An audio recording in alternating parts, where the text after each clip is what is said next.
Hello guys, so in today's video, I'm going to show you how to add metafields in Shopify. If you've ever wanted to store extra details that don't fit the default product fields, like materials, care instructions, a warranty period, or a custom size chart, metafields are the perfect solution. They're especially useful when you want to display richer product information or manage data that varies from product to product. They let you define structured, reusable fields that you or your team can fill in later, and they keep your catalog consistent and easier to manage. This structure reduces manual errors, makes bulk updates easier, and helps your store scale as you add more products. Start by heading to Shopify's website and sign into your store. On the login screen, choose the option that works best for you: email or one of the available single sign-on methods. If you manage multiple stores, double-check you're entering the right one so your new metafields end up in the correct place and you don't have to recreate them later. Once you're in the admin, look to the left-hand panel and open Settings. This is where you configure store-wide preferences that affect how your entire store operates. Inside Settings, use the search bar at the top to type Metafields. From the results, select Metafields and Meta Objects so you can access Shopify's custom data tools. Metafields are the custom fields you add to existing resources, like products and orders, while Meta Objects are more like reusable content types that can be shared across multiple areas. For this walkthrough, we'll focus on Metafields since they're the most common and beginner-friendly option.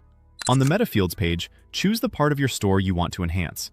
For most people, that's products, but you can also create metafields for product variants, collections, customers, and more.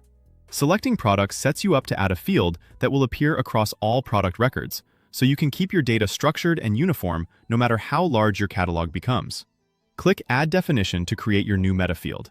Think of a definition as the template for a field. It describes what the field is and what kind of data it accepts. Give it a clear name that teammates will understand, like Materials Care Guide or Release Date, so everyone knows exactly what to enter. Shopify will generate a name, space, and key behind the scenes.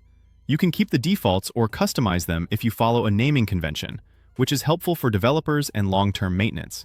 Next, choose the content type.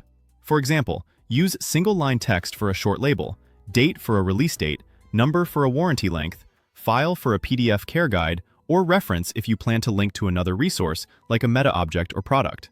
Add an optional description to guide editors and set validation rules such as character limits or allowed formats to keep data clean and consistent across your store. When everything looks good, click Save. Your new metafield definition is now available on the corresponding resource pages, ready for you to enter values later. You can surface these values in your theme to display them on product pages, or use them in filters and workflows to enrich your storefront and streamline your operations. If this tutorial helped you, give it a like and consider subscribing for more clear, step-by-step Shopify guides. If you have questions about metafields, meta objects, or how to display them in your theme, drop a comment below. I'm always happy to help. Thanks for watching, and I'll see you in the next video. Happy selling!